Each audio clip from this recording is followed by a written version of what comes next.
Oh boy. Ah,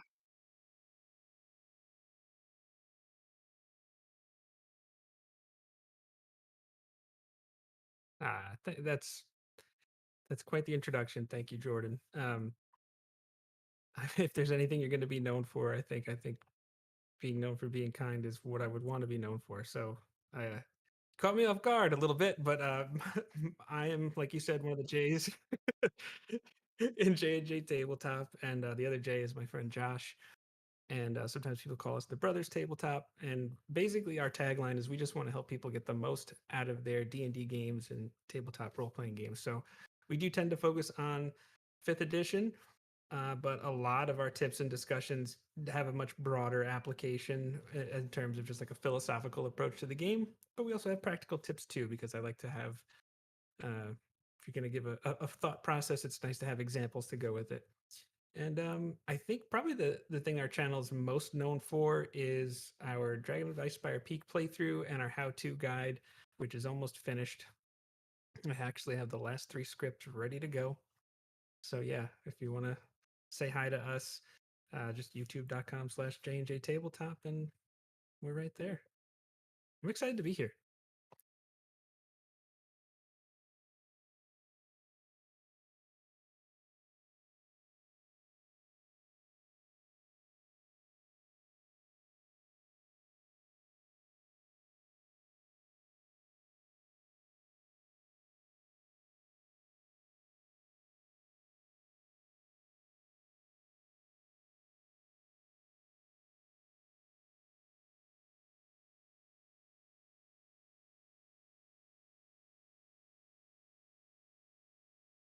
Yep.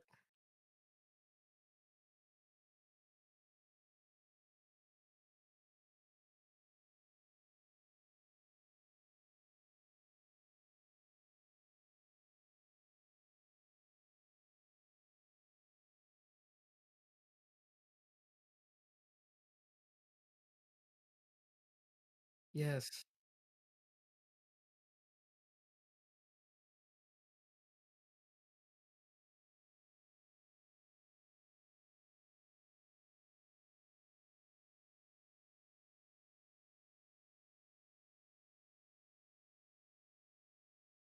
Yeah.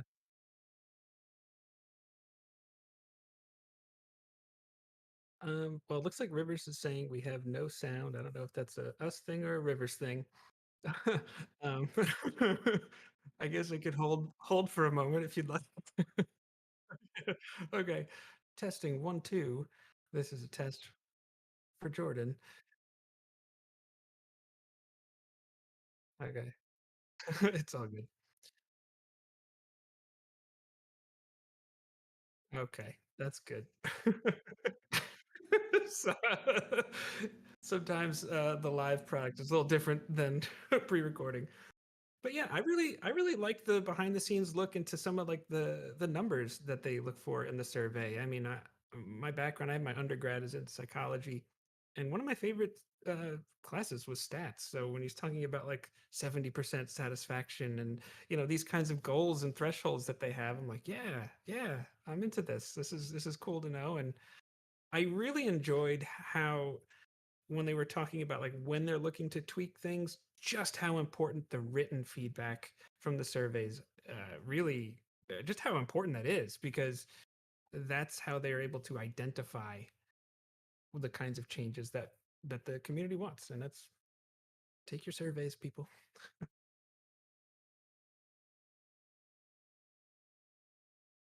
Yes, yes.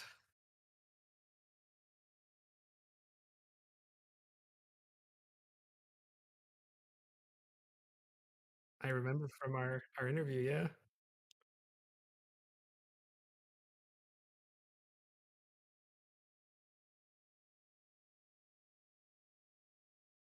yeah, yeah, absolutely.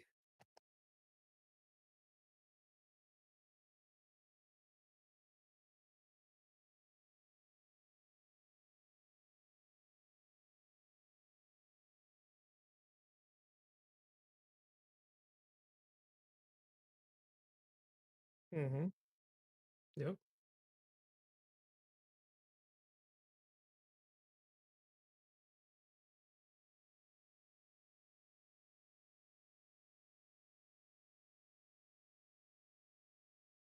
Yeah.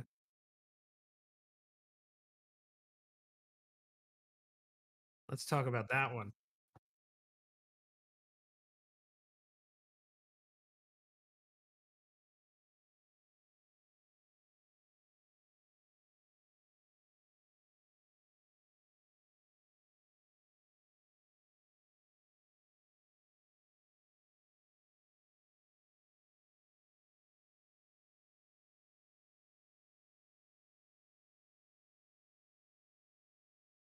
Yeah.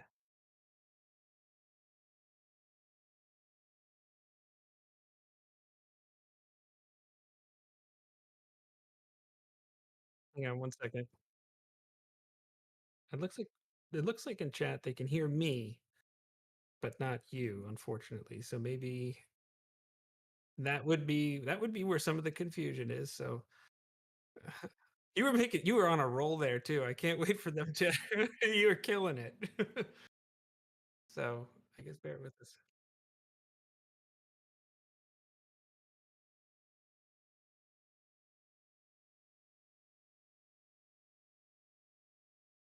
All right. So on your OBS, do you have a little click? Go ahead. I will. I'll do it.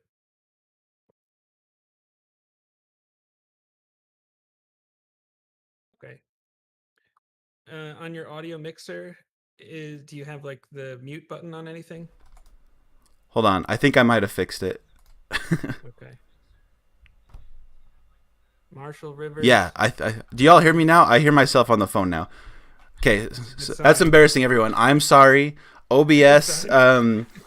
It didn't have my microphone set to the microphone like it was supposed to. That was the There's a deal. lot of moving parts with this sometimes. Yeah, I think it's because I didn't have the microphone plugged in when I set up OBS. Sorry, everyone. Yes, I am a noob.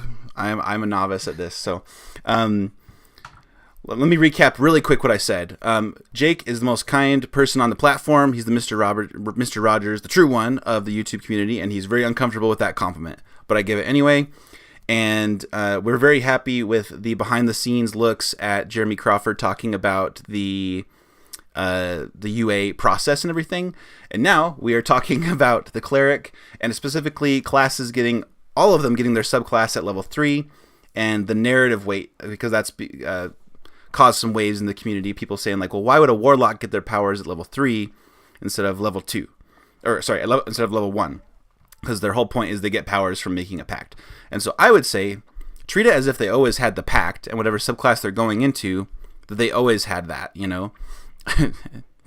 And then from there, it's easy to just say, oh, you get greater powers. Maybe you gained more trust in whoever you made a pact with. If you're a sorcerer, yeah, there's always like, you awaken your powers. Because that's like the whole point of being a sorcerer. Because it's like, why don't you just get all the sorcerer abilities at level 1? Why do you have to level up to level 10 and 17 or whatever they are to get them? Because they're just part of your biology, right? So it's just like, to me, I'm not concerned about the narrative so much. But how do you feel about it, Jake?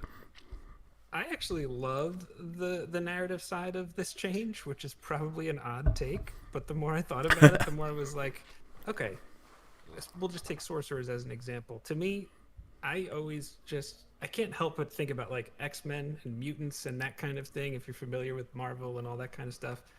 And if I'm a divine soul sorcerer, like all of a sudden I have this magic that's coming out of me and I'm just learning how to tap into that. And each level I progress in is just me further able to untap those things that I have. So sure, let's test what it looks like at level 3. And if that doesn't work out, well, okay, well then that doesn't work out and we can change it back. You know what I mean? But like as far as the game mechanics go, the storytelling goes, I just think it's a different take on that tale that you're going to tell. And like as a warlock, okay, well then this is just a further reward for your service or whatever. That just I don't know. I usually just say, as a DM, I usually just say, all right, well, what's your relationship like with your patron? How's this gonna go? Is it antagonistic? All that stuff. But I think I think it just presents more opportunities for good storytelling more than it takes away anything. And if it's going to prevent really weird, odd multi-classing dips, and I'm not going to say, because I don't think power gaming is a bad thing. I just think sometimes players look for exploits a little bit, and it's just a more serious commitment if you're going to grab certain things. And I'm fine with that. Yeah, I totally agree. I have no problem with people multi-classing in power game and taking that Hexblade 1-level dip, that Twilight Cleric 1-level dip. That's the way the game is made, and it's not bad to use the tools that the game designers gave us, right?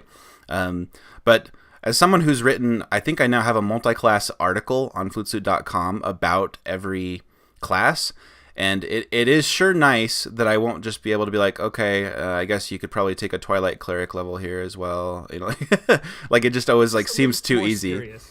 Yeah, I think it opens up the design space that they don't have to worry about what they give subclasses right away, because it's no longer like multi-class bait. Like 3 levels is a lot to invest in multi-classing. Totally agree, and the Cleric is probably the poster child for that offender. So yeah, to see that change here is good. Yeah, I agree. And so basically, Jake and I we like the change basically of moving, making classes all uniform with a 3, 6, 10, 14 progression.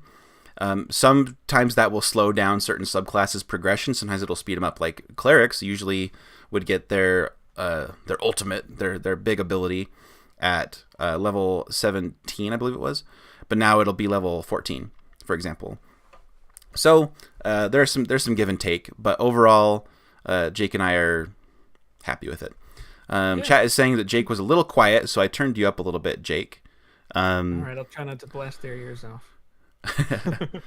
Looks like Lee from Behold This Crit agrees with us, and I said it in chat, but Rivers and RPG channel, go subscribe to him. He's great, and so is Behold This Crit. Okay, Lee says you're still really quiet. Would you talk again, Jake, so I can turn you up? I will talk again, and I think, in the video that you mentioned that Jeremy Crawford was talking about, he said that this was I think the biggest design space was for multi-classing, but he also said that it makes things easier for newer players to not be overwhelmed, and also just kind of make levels 1 and 2 just a little simpler too, as far as mechanics that you're interacting with, and that's good. Yeah, I've often had people. I was talking to some people about this earlier today, and a lot of people like to start the game at least level 3 anyway. Like they just skip levels 1 and 2. Yep. So people who aren't multi-classing won't really feel that change at all. Yeah. Obviously, if you start at level 1, it will be felt a little bit, but I think it's okay. And for me, the most common class and subclass that new players request from me when I'm teaching them to play this game, for second place is the Ranger Beastmaster, which is complicated, and because of the beast and everything. So I usually try to talk them into something else. But the number one is the Druid and the Moon Druid. So first of all, Druid is a spellcaster, a full spellcaster. They get Wild Shape, and then they get all the wild. So I have to help them with their spells, and I have to help them with different beast stats. So I'm curious what they do with the Druid later on, because to me, changing up these levels helps a little bit with new players, since they don't have to pick a subclass if you're starting at level 1. But sometimes I run a one shot for new players, and I'm like, let's do level 6. They can actually like try out some stuff and do it. Yeah. I'm just a glutton for punishment, I guess. Sometimes it's fun too. Yeah. Yarna Malak says their group always starts at level 3. Yeah, I bet a lot of people do, honestly. And the other thing too is a lot of, like, when I'm thinking of a character I'm going to play, I always attach a subclass, at least in the thought process. Before. Yeah. So yeah, exactly. It is what it is. Yeah, for sure. All right, so let me start scrolling through here. Let's actually get into some of the nitty gritty. So, you can still multi-class to get the armor, medium armor, shields. Channel Divinity is now at level 1, and you get a proficiency bonus times per long rest. That is interesting because it used to be once, and then you got it twice at level 6. And so, now you get it twice at level 1. you're limited to these until you get your subclass, Divine Spark and Turn Undead. But that is notable. And then it'll be 3 uses by level 5, when you would normally only get 2 uses at level 3. Or, sorry, 2 uses at level 6, but now you'll get 3 uses at level 5. That's what I meant to say. I like that they specify that you use the magic action to activate your channel divinity, because this actually opens up some design space, where later on, if they want to give them ability of like anytime you use the magic action, maybe something happens, you know. And so it's codifying what type of action this is to activate your channel divinity. Now, this one, you're going to see more keywords in the future with stuff like that. 4E kind of did that, and on the surface it can look a little more complicated, but as you just deep dive a little bit more, like, oh, like you just said, this feat affects the magic action or something like that. Now, it's just broader and more understood. Yeah, I think that it is the long-term play that will simplify things, even though it might seem more complicated at first. I did mark this red because it was like roll a number of d8s equal to your proficiency bonus, so 2d8 at level 1.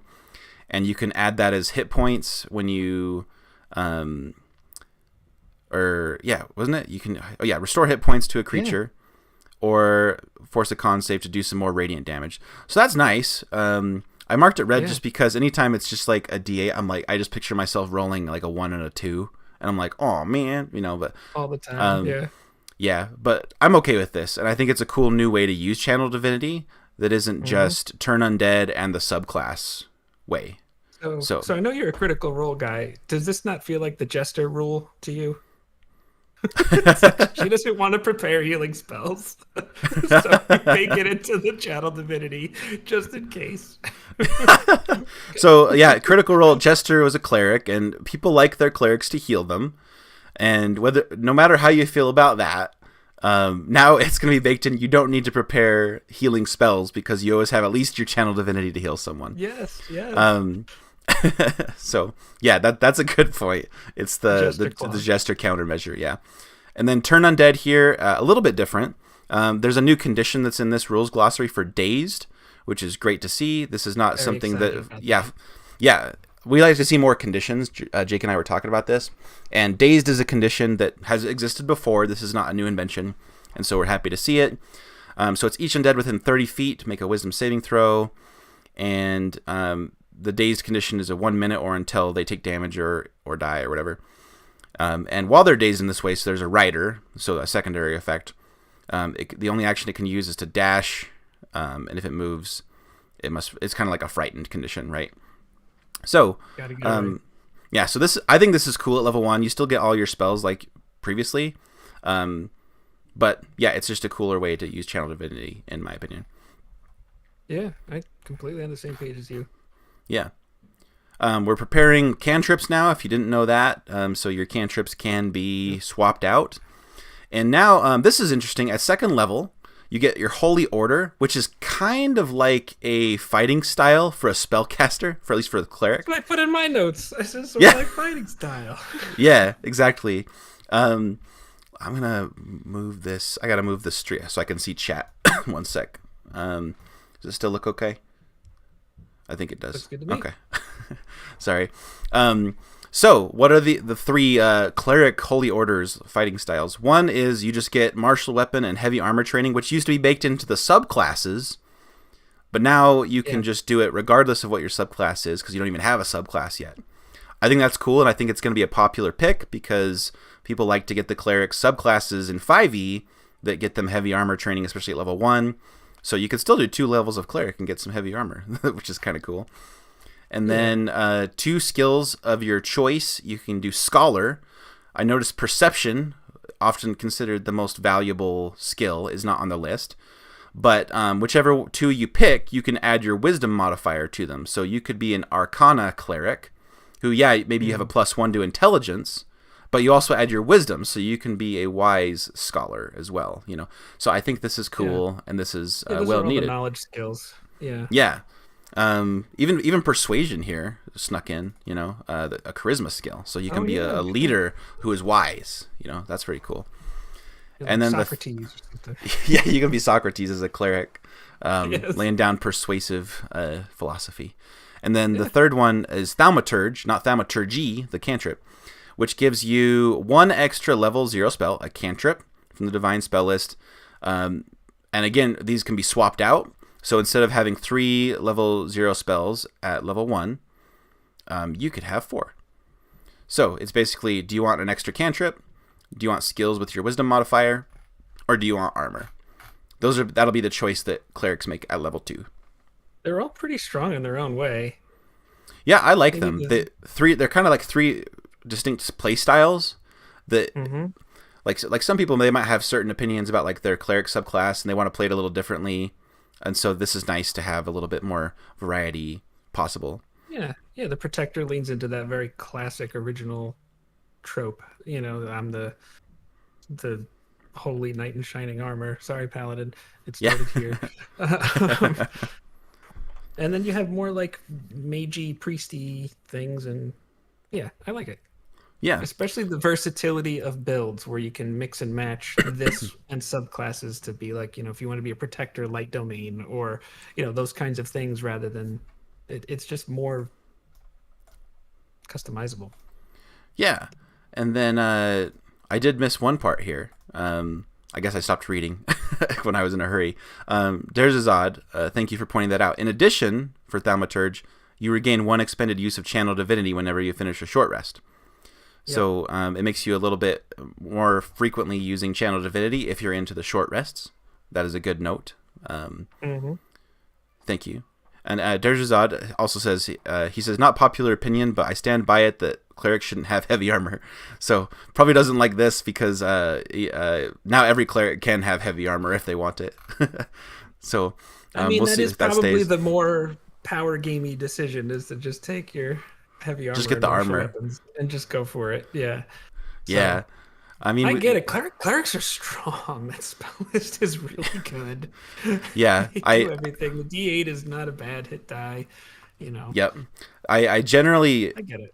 I generally think there's a lot of wins in this UA. By the way, I don't think we really premised it, or you couldn't hear me at the beginning when my microphone wasn't working. But generally, the cleric, in my opinion, did very well in this UA, and a lot of the other changes we're going to talk about are pretty positive in my point of view, and Jake had a general optimism about it as well. So that's our general vibe.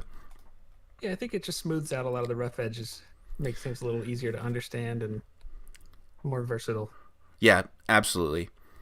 At level 5, the cleric can beef up their turn undead by rolling a number of d8s equal to your proficiency bonus, which will be 3d8 at level 5.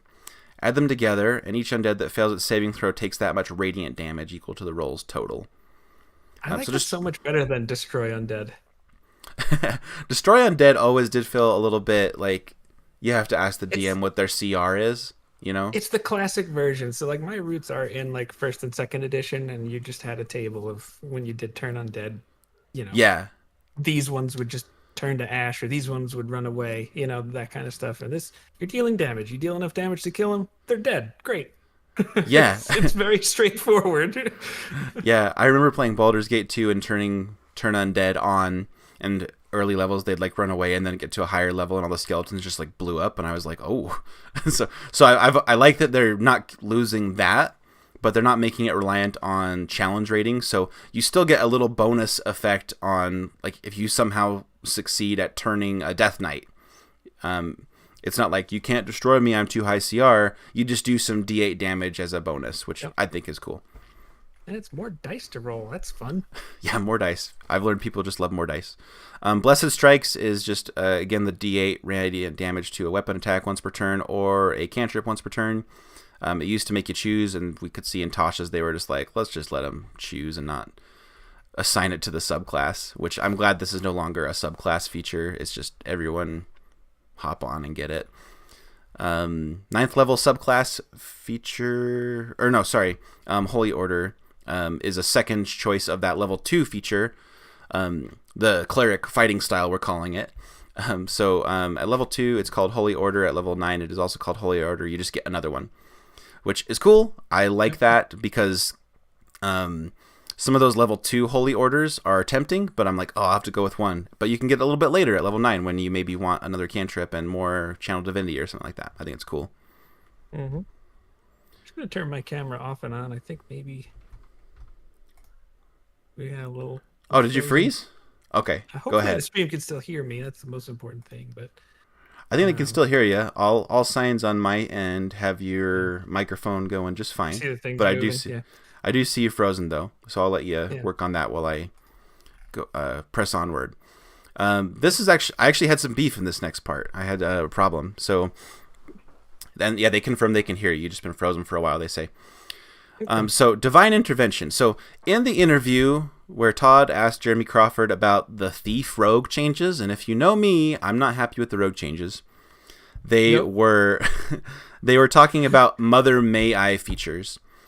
And to me, they were saying these are features that require you to ask the DM for something, which to me seems like they're trying to sugarcoat something and step around it. So, and maybe even kind of blame the DM. So when they say Mother May I, there are features that you kind of need to ask the DM.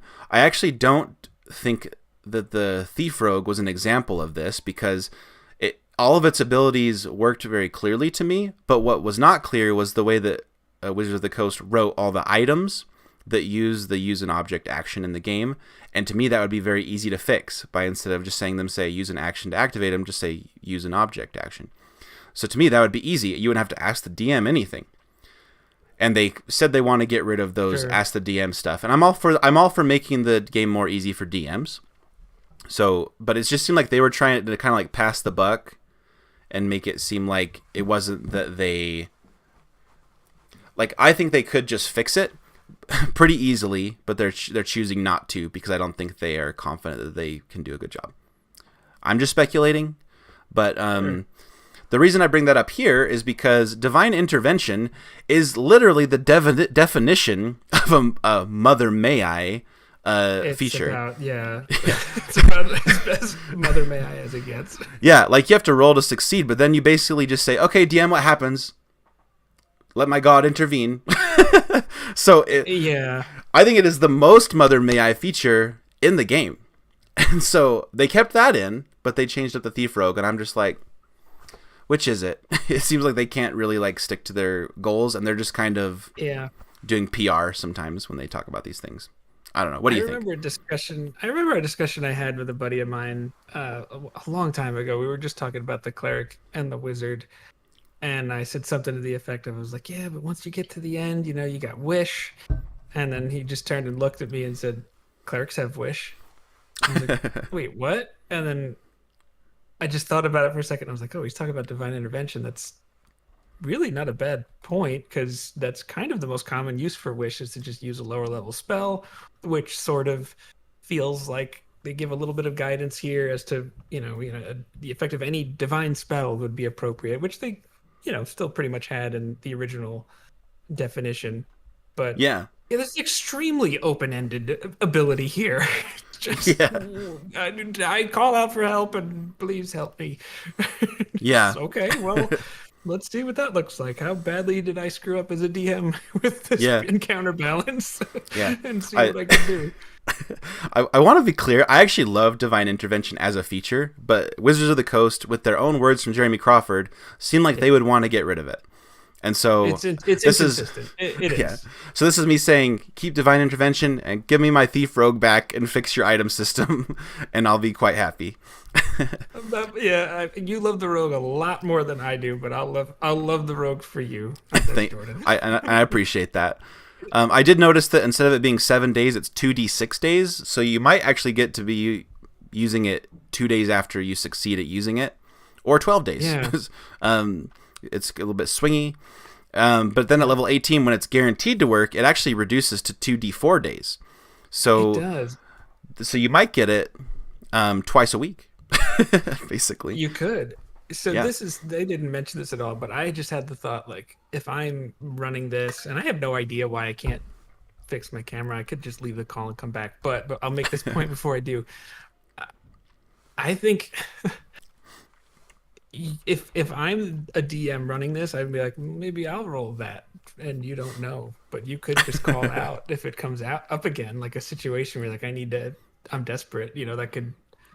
I don't know. Maybe that's just me being a jerk DM, but that could be fun to not have the player know if it's active or not.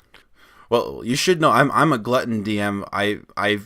I've reinforced with myself that I don't fudge rolls, and I often roll in the open, especially something big like this. I make sure that they know that I am not fudging anything because Yeah, I think it's more fun, and then they never question whether I'm sure. doing funny Yeah, business. That's how I am. yeah. So I'm a glutton for punishment with divine intervention, basically. And it basically ended one of my Curse of Strahd campaigns, the first one, because divine intervention succeeded. It just completely Oh, sped up the ending. interesting. They were about to like be killed by Strahd in an ambush and stuff because he was taking back. Oh, I won't go into spoilers, I guess. They ticked him off, and he was like going scorched earth on them, as he does sometimes when the players tick him off. And all of a sudden, it was like divine intervention, and it worked, and everyone was like, "Oh, what It's like happens?" the coolest moment at the table when it works. Yeah, I'm and gonna do that quick drop out and come back and see if that works. sure. It was a Tempest cleric, so I had like the stormy weather, basically come down in like a tornado and carry Strahd back to his castle. So they got a reprieve, and it completely changed what might have been heavy losses to winning the game, basically. So good for them. I love that. Yeah. Well, Let me my try. camera's still frozen, but I am here. Yeah. Let me check the Discord pop out. Yeah, in the pop out, you're I'm here. back. You're working. Chat, Oh. I made it. I made it, chat. Oh, but then when I closed the pop out, you froze again. No! At least now I'm hugging you. Okay. Okay, it looks like if I leave the pop out open, you're not frozen. So let's just do that. I blame you. I'm frozen again, I think. Or maybe not. I don't know. Moving on. What happens if I minimize this? Oh, don't do that. Oh no! Oh no! Oh no! Oh no! I'm just gonna have some sour Scandinavian swimmers while you figure that out. It's the content everybody came for. Yeah, it really is. It really is. Okay. Troubleshooting for next time. All right. Okay, so if I keep... Okay. All right. Help me watch chat. We're here. I know what I can do. I'll come back to chat once in a while. This is what I can do. Okay. I don't minimize you. I just do this. Okay. Sorry, everyone. Put chat in front of the layer. Yeah. I hope everyone appreciates the work I put into this. I know I do. Let me check chat real quick because I was talking for a while. It's kind of like Limited Wish, Divine Intervention, yeah. And then Hate the Days Later mechanic, yeah. Once per long rest, do something cool. Yeah, they could make it less impactful and just make it once per long rest. That's true. I wonder how people would feel about that. But that's what they're doing these surveys for. So I dare them to test it. Yeah. Yeah, absolutely. Hey, Scott. I don't know what time it is in Australia right now, but thanks for being here. I know that I don't always pick the best times for you. Yeah, so Cleric, looking really good in my opinion. I like that the features for the subclasses are going to come online faster. We only get the Life Cleric for now, but let's go to it. So Life Cleric, I really enjoy it. I like playing support. I like playing a healer. I'm all about it. So let's see what they get. First of all, their life domain spells, you no longer get 2 free first level spells prepared. You just have to prepare those on your own. Yep. Because I guess because it comes on at level 3 now, they don't want to retroactively auto prepare spells for you. They definitely could, but they've chosen not to. Yeah, so it's a good point. But it's also, you have to wonder if Divine Spark with the ability to heal, I mean, the 2 spells there were, at least on the original one, with Bless and Cure Wounds. Mm-hmm. It is kind of filling the gap in a little bit, but interesting. It's an interesting thought. Yeah, I think we would most feel it on subclasses that got non-cleric spells of first level. And yes. So I'd have to look through those and be like, are any of them going to lose, I don't know, like shield or absorb elements or something cool that is like unique to cleric? The Arcana domain has Magic Missile. That would probably be like, oh. Yeah, that's a good example. So it's like, oh, they probably don't want to lose that. So, yeah. Interesting. Yeah. So Disciple of Life is now. So this is. They fixed something. They. So if you have ever heard of the trick that Jeremy Crawford approved, which was that Disciple of Life made your good berries all heal you more, that is gone away. I saw Pack Tactics. He loves Goodberry, and he likes this combination, at least sometimes, of doing the Life Cleric to boost the good berries. So it's like instead of healing 10 points, you get 40 hit points of healing with a level 1 spell. He was like, my good berries taste funny now. He like just like said that on his like community post today, and I knew exactly what he meant. Good. Yeah, That's good. I knew exactly what he meant. So it's now on your the creature that regains additional hit points on your turn as you cast the spell. So it's no longer like you can just give someone good berries and it heals them for like, give them a handful of good berries to eat like later that day and they have enhanced healing. It's meant to be spell you cast with a spell slot that restores hit points to a creature. That creature regains additional hit points on the turn you cast the spell. So you have to give them the good berries immediately if you want it to That was help my with thought this, too. basically. I was like, you know what? Like, so if it happens this turn, Yeah. we're good. So you're telling me there's a chance. If you can grab, you can get extra healing if you can grab the good berry from my hand. It's Yeah, like, like the monk has this. We're good. Yeah. Or the thief with fast hands. Yes, the thief with fast hands with Life Cleric. That will be the new meta. So a little bit of ranger levels for Goodberry. Yeah, that's what it's going to be, clearly. And then and also like action surge so you can just eat your good berries.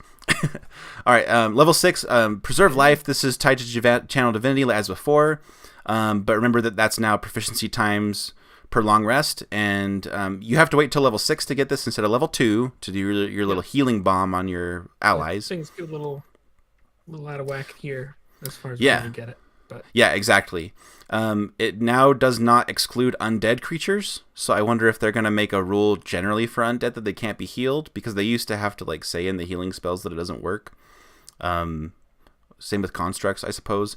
And then this creature, this feature can't bring them up above half their maximum hit points. This isn't new. I've just always hated it. I don't like anything that's like, you can heal, but not if they're above half their maximum hit points. I'm like, why? Why not? Like, I don't understand that. yeah, that's a bit limitation. weird. Is it just because of the title? I mean, preserve life. I guess I don't know. It's like, well, we called it preserve life. It can only go so far. Yeah. Like, what is that? Yeah. It's I don't know. I wish they'd just get rid of it. I'm gonna put that in the feedback. Like, get rid of it, please. Like, I don't understand. It's not like some other abilities. Weird. It's like a constant regeneration or anything. It's just like a one-time heal. Let them have it. It is weird. It is weird. Yeah. Yeah. And then these other two, as far as I could tell, I read them and compared. It seemed like they were both the same. They're just different levels. So Blessed Healer was always 10th level, I believe. And then Supreme Healing, instead of it being... Oh, you're right, because Disciple of Life was 1, and then... Yeah, you're right. Everything just kind of gets shifted a little bit, but the Supreme Healing comes on earlier. Yes. Supreme Healing... Oh, that's why I marked it blue, because this is the one that's actually sooner. The rest all come a little bit later. I remember my notes now. Yes. So Supreme Healing is 3 levels earlier. So happy for you. You can max out some healing instead of rolling. So that's cool. Yep. So yeah, Cleric seems good to me. There's a little bit more interesting choices to make with them, in my opinion, with that Holy Order, let's call it the fighting style again, the Cleric fighting style. Yeah. I think that's cool. And... I really like the Cleric already. Jake, I think you do like Clerics as well. And so... It was one of my first classes I ever played. They're near and dear to my heart. And not just because they know how to keep me alive. Yeah, one of my first... Bad joke. There's that Mr. Rogers. The less talked about Mr. Rogers quality of... Anyway, so bad jokes you'll see on my channel. my first Cleric was a Life Cleric, and I loved that character, and so I'm actually very happy with the Cleric in general, and I'm happy with these Life Cleric changes. Seems like other than just like some logistics of like what levels and stuff, I'm very happy. Yeah, and it's just a more flexible in terms of putting together the exact fantasy that you want to put together. So like the first cleric I played in 5e. Actually, I haven't played a cleric in 5e in a while, but one of the first characters I ever played was a light domain cleric because I was like, I can have fireball as a cleric. Let's go. And so that's what I wanted to do. But I was also thinking like, yeah, but I won't have heavy armor. Yeah, I still want fireball. But Yeah. now I could do both if I wanted to. Yeah. I think that's cool. I like it. And I love the scholar lane too because your knowledge is extra with your wisdom modifier, right? Because Yes. it says it adds it. It's not substituted. It's in addition to. So Yeah. I could see some more. I could see some more ranger cleric multi-classing now, because sure. you get the expertise as a ranger, so double your proficiency bonus, and then also go a little bit of Goodness. cleric so that you can Wow. get wisdom added to your skill checks. Rangers start to look like pretty good skill users. You know, that seems cool. I don't know if it'll be like the meta or anything. I doubt it because it's just skills. But I don't know. That'd be cool. Yeah, I agree. Let's see. Chat saying, I guess lifesavers was taken for the life cleric feature. Yeah. We'll Level set subclasses and features now, opening the door to universal subclasses for multiple classes. That has been a talking point too, of like maybe you could, now that all the classes are going to have the same scaffolding for when they get levels, they could potentially make subclasses that could fit into multiple classes. They'd have to write it that way, but it's potential. In 4E they had Paragon paths and epic destinies, and some options you could choose based on your. We'll use this term in this that this is wanting to introduce species. You know, so like if you were an elf, you could choose this Paragon path, but you also could choose some. If you were like an elven fighter, you could choose the fighter ones too. So who knows? Maybe they're going to be like, this is the dwarf subclass, or who knows? That's a good insight there. Yeah. I don't know how to pronounce your name, but Derzazad. Okay, sorry. I know I butchered that. I'm so sorry. I mean, I'm guessing really too. Good point. Derzazad talks on okay. Derz. Okay, I talk with him on Discord a lot, and it's weird when I have to go to saying your names out loud. You know what I mean? Right. Yeah. And people also talk about prestige classes, so they could make a maybe just like, instead of you having a cleric subclass, you have a prestige subclass or something. I don't know. They could do some fun stuff with that.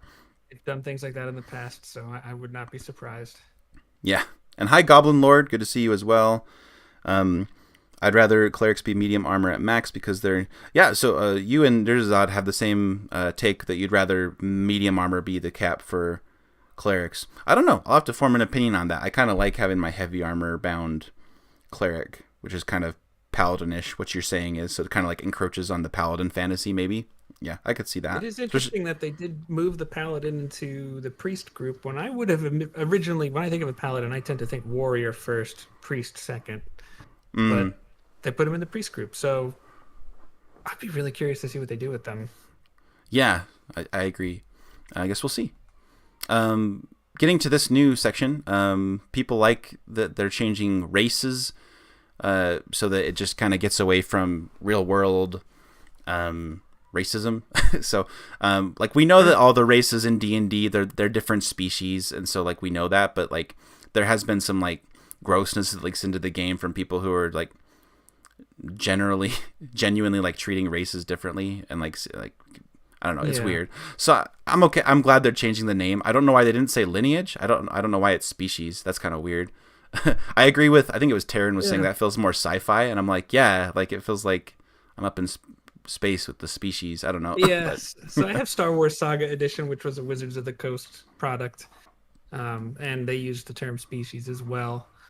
And I think it is just kind of to lean into the fact that they are, just to use a sci-fi term, like they're different aliens, races of some kind. You know, it is kind of like a thing, but yeah. I guess lineage kind of leans into bloodline, which kind of overlaps. So it's a touchy subject, but at the same time, if you could find the right word that helps everybody kind of get on board with it, it's worth it. You know. Yeah. You know, maybe they'll just make up a new word. You know, it's D&D. I don't know. But yeah, that's a Sverfneblin. Yeah. Yeah. That's I butcher that every time. Yeah, cool change. We have version 0.2, I guess, of the Ardling.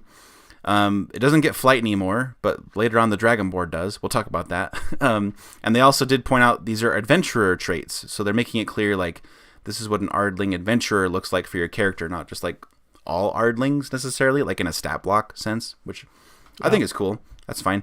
200 years lifespan. And then they're leaning more into the animal ancestry because people really liked that part of it. I was cool with this new race because I like that it's not just like the usual like gods and angels of like Christianity and like Europe, but like it opens up like Mesoamerican gods and stuff like that, you know.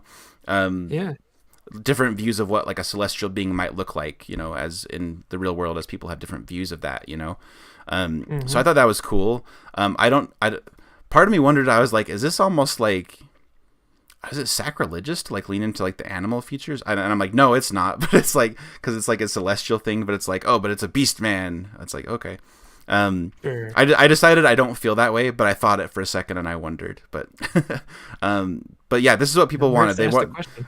Yeah, I asked the question and I answered my own question. So, but people really were confused that it was like going into like the beast features, but didn't get anything bestial, you know. And so they gave them to him. So we got the climber. It seemed like it was headed in two directions. When I first read about the Ardling, I was like, I don't know. This seems a little. This is going to get worked on a bit. I was like, I don't know what we're doing here exactly. Yeah, I liked the concept. I didn't like the mechanics so much. So sure. I am much more happy with this. So we'll get into it. So climber, you get a climb speed. And when you deal damage with an unarmed strike to a target, you can increase the damage by your proficiency bonus. That's fine. So you can be climbing and do more unarmed strike damage. Cool. Flyer, you take no damage from the fall as you use a reaction if you fall more than 10 feet. So it's like a built-in feather fall parachute for yourself. And it helps you take the new jump action. So I like that. We're seeing more design choices around that jump action. So let's make that interesting. Racer, you can use the dash action to increase your speed for that action, and it's 10 times your proficiency bonus. So it's 20 speed at level 1, and then at higher levels, 60 speed boost on your dash action. Love it. Swimmer, hold your breath, swim speed, resistance to cold, solid. It is notable. Whenever I see resistance to cold, I always keep in mind that also means you auto succeed on like extreme cold weather, which will also help you in your swimming if you're in extreme cold water, you know, glacial water and stuff like that. So resistance to cold is one of the few resistances that actually kind of comes with some rider features to it, not just resistance to damage. So I like these. They rhyme with a frostbite, and here you go.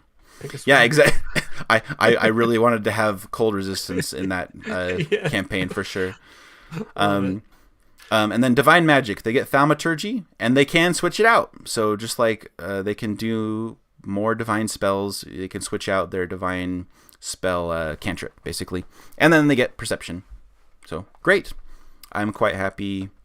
I like this a lot more than they're just like falling with style flight that they had as a bonus action. I like picking one of these and then some flexible cantrip and perception, and it's just a cool concept. I like that there's still that divine spark in them. Yes, to use the term from the cleric before, because it does still give you the option to feel like you could do lean into different kinds of religions and religious or angelic kinds of creatures and things like that from other places that might not be as common for a lot of players. So I think that's good, and I do like that they remove like the leveled spells later on, they leaned into the beast side more. It's good. It's very good.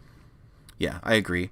Durs says, didn't they already use lineage once and already everyone hated it? I don't remember that, but I like it better. It does feel like a middle ground based on all the things I've from whichever side of that issue you may land on. That does feel like a more compromised word. Yeah.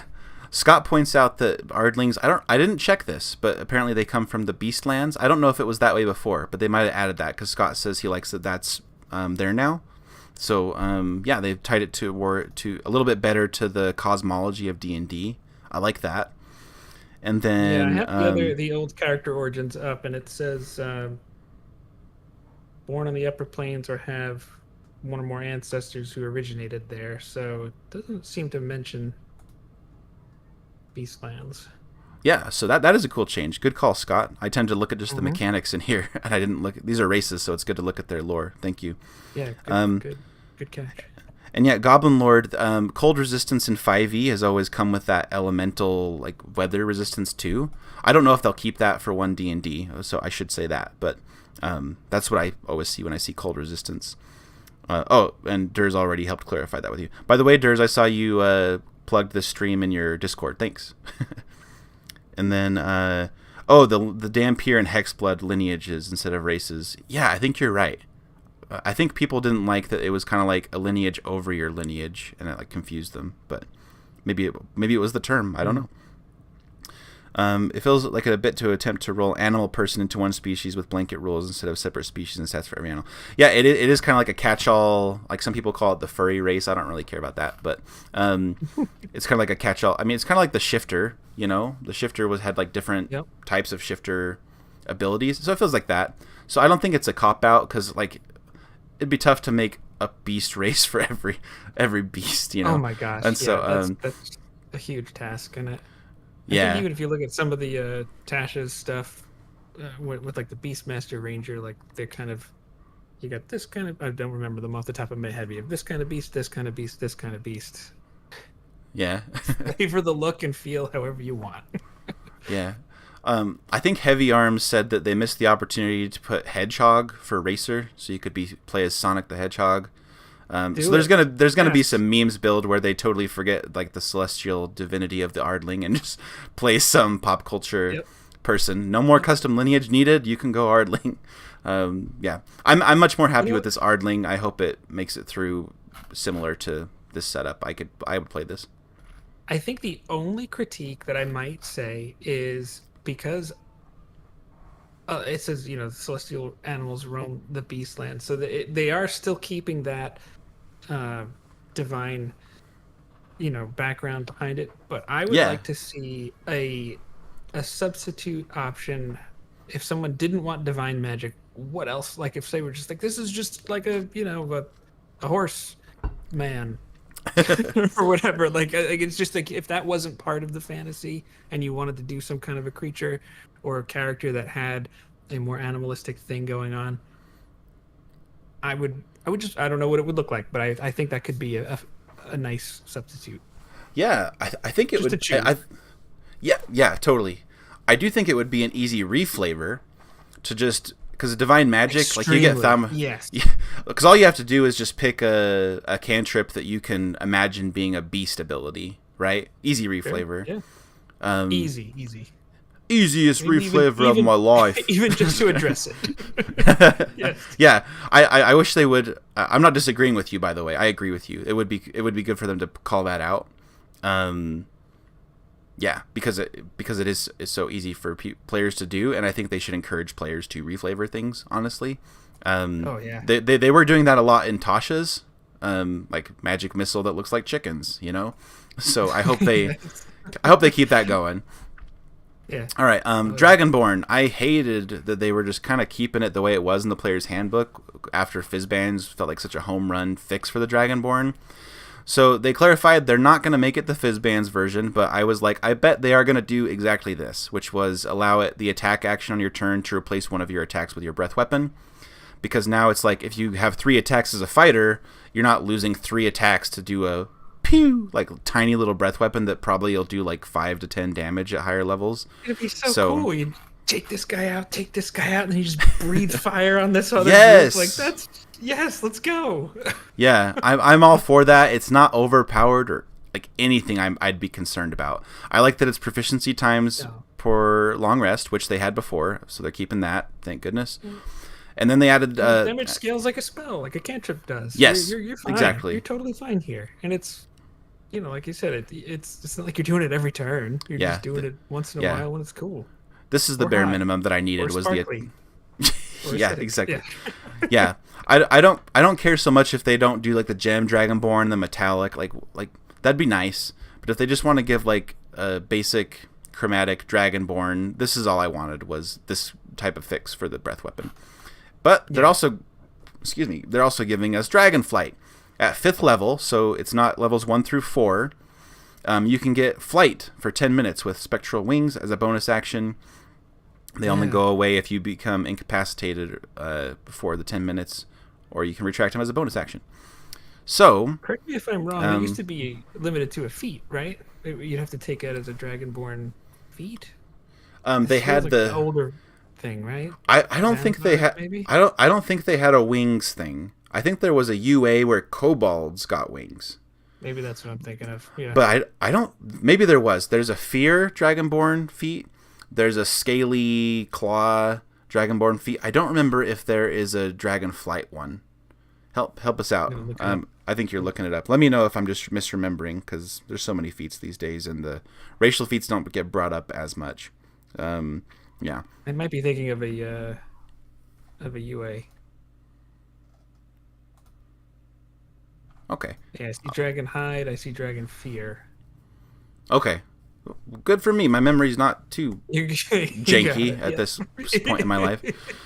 So I like this more than the Ardling's flight that it was getting. That this is 10 minutes, not just like one turn flight or whatever it was. And that it's reserved until 5th level. This is rare that they do something that, as a racial trait that does nothing until 5th level, but it's a good one. You don't have to concentrate on flight. It's the level where you can learn the fly spell, but you don't have to concentrate on this. So it's once per long rest, not proficiency times as well. So you know you want to use it if you use it. So I like it. Yeah, I think that's really good. I think that fits the fantasy, and that's really all you want to do. Yeah. And don't fit the fantasy and don't break the game. Yeah, you can do both of those things. You're in good shape. Yeah, this player's handbook Dragonborn would no longer be an automatic pass for me. Like I might actually pick it. So that's all I want. Yep. Goliath is next. So their speed got boosted.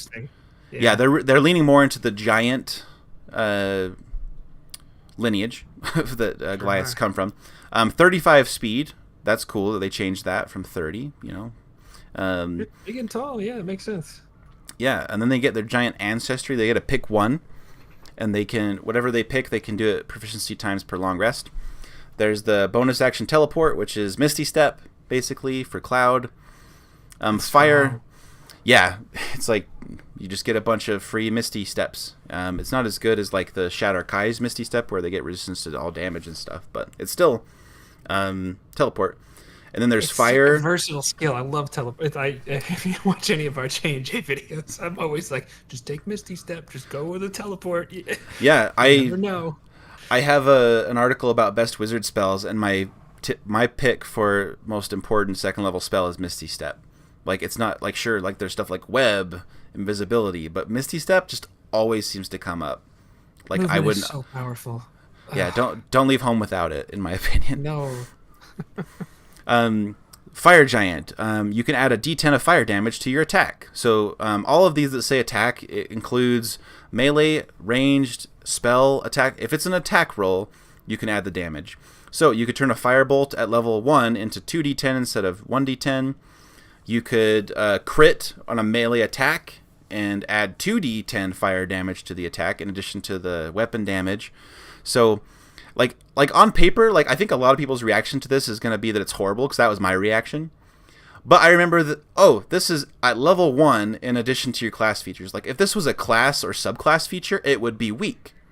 But it's a racial feature on top of whatever your class or subclass gets. So that makes me kind of question, like, wait, that might actually be pretty good.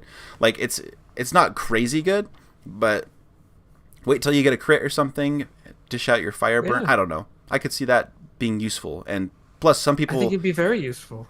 Yeah, and it fits especially the fire if you're giant. also going up against something that might be resistant to, or like or were rat that's immune to non-magical damage. So early on, you at least can have a moment or two where you're like, guys, we gotta run.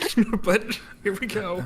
That's another great point. There are some creatures that will be immune to your weapon if you don't have a magic weapon yet, but you can add in the fire damage that they won't resist and just pray you roll well, because it's still Yeah. you could roll a 1. That's always the bummer of these sorts of things. But yeah, But I like your thought process too with the crit. Like it's almost like a little species smite.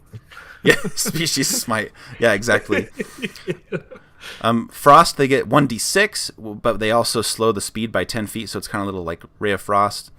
Hill's Tumble is you can knock a creature prone if it's large or smaller. Just if you do an attack and you deal damage, you knock it prone. That's really good. Hey Rogue, hang out with me. I'll make it real easy for you. Yeah, exactly. Stone's Endurance, they had this before to the damage reduction, which people have always liked. So I think that'll always be like a middle chosen one. Yeah. I think the weakest one is Storm, which is when you take damage from a creature within 60 feet, you can do a reaction for 1d8 thunder damage to that creature. And I'm like, eh. The only thing that's friendly to is action economy. Yeah, it doesn't take up your action economy. Though these other ones, it's like you just add it to your attack that you're doing anyway. This one's a reaction as well. Yeah. Yeah, it's like a little nice. mini hellish rebuke. Like Yes. that's one of those things where it's like, just from an action economy standpoint, like if you and I are fighting each other, you hit me, you're expected to make progress with your action in the fight. Yes. And you did, but I also made progress on your action. So it's kind of from an action economy standpoint, it's like, yeah, I really won that exchange because there you go. So it is weak in terms of damage, but it's kind of like a bonus in terms of like it's just extra. It's just going to happen. Yeah, chat is agreeing that the hill tumble to knock someone prone is very strong.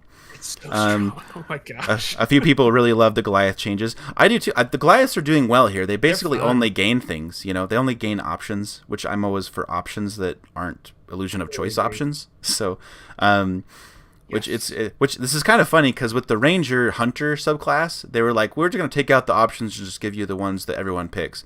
And then they go into like the Goliath and they're like, we're going to give you 6 options now. Yeah. I don't know what they want. Do they want less choices that are just the best choice? I don't want that. I like stuff like this where it's a lot of just options. Meaningful ones, you know, where it's not like, oh, well, you have to take this one or else. Yes, you're exactly. behind. Yeah, as long as there's not one clear choice that's just way better than the others. Yeah. Durs says that they should probably give a saving throw to the hill tumble, which might be true. I'll give it some thought. Because like the shield master feat like can knock someone prone. I don't remember if that has the 1D&D version of shield master, if that has a saving throw or a contended skill check or what, but yeah. Yeah.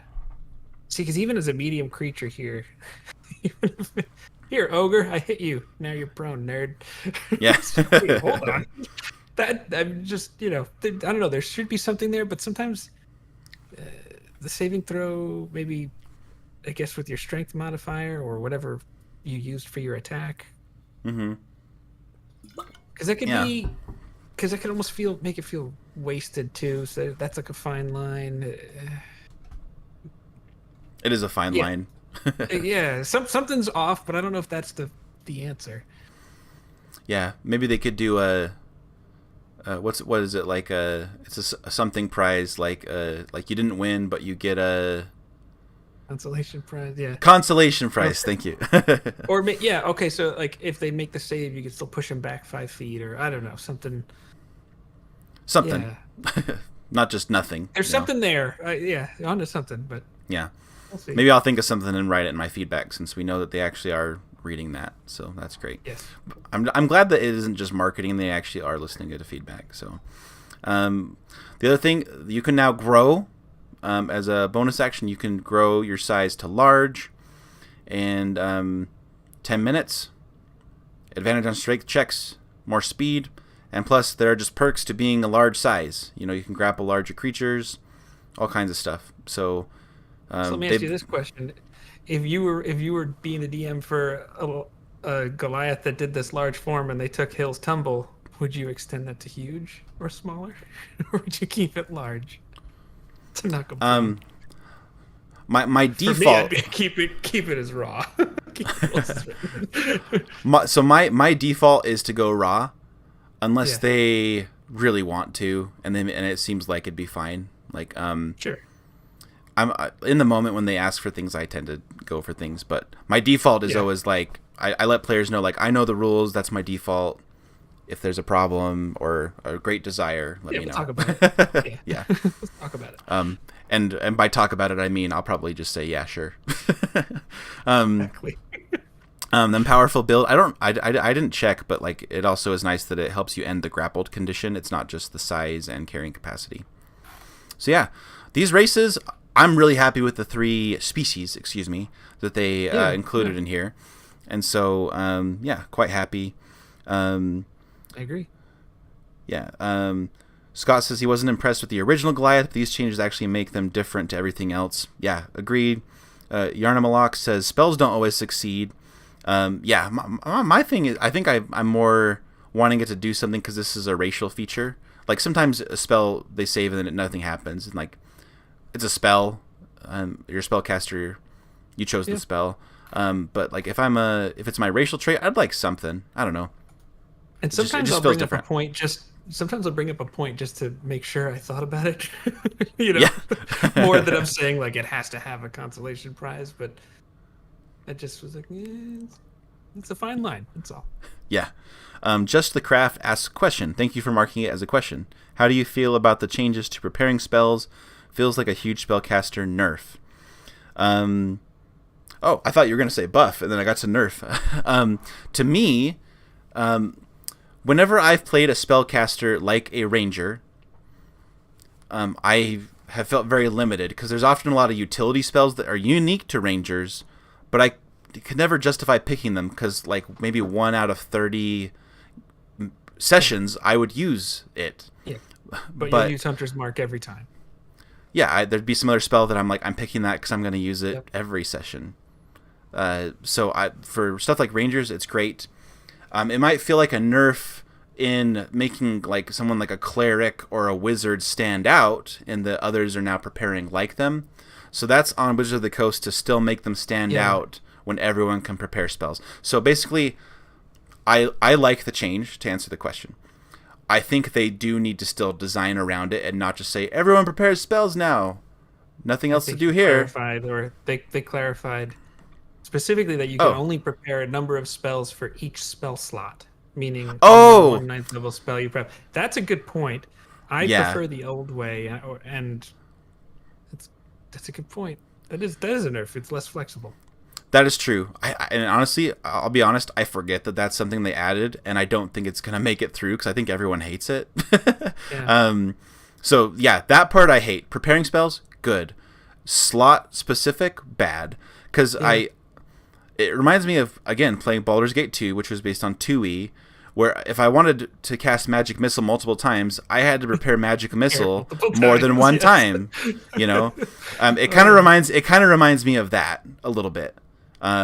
Sure. Like if I want to have Fire Shield in my back pocket, it's going to be hard to prepare it if I only can prepare 1 4th level spell slot. But if I'm like, I might need that, but I also want to have Polymorph, then I prepare them both. That's what I want to do, even though I only have Yep. 1 4th level spell slot. So it seems like And they're also, when you trying get up in to, level, you're gonna like, well, I keep shield because it's shield. But yeah, really, like, I don't need sleep anymore, or like some of these lower, spells aren't quite as useful as they used to be. yeah. So nerf to full casters if they really have to stick to that.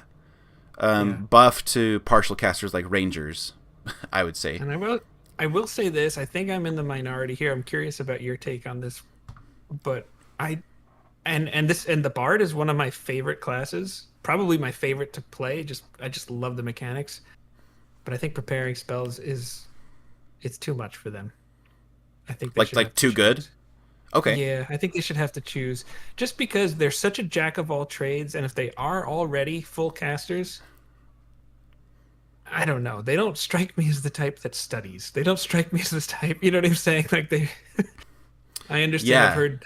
I think it was Dungeon Dude's video I was watching. They were like, "Hey, you're just changing up the set list," and I'm like, "Yeah, I guess. I don't know. It just feels like it's against the flavor of the guy who's just going to go out, experience the world. They learn what they learn, and they know what they know, Yeah. and they just do so Just many other things." yeah. I am going to talk about the bard a little bit later. I have some notes in here because it Okay, reminded me cool. of that. James, thanks for the $10. You are always such a bro. Thank you.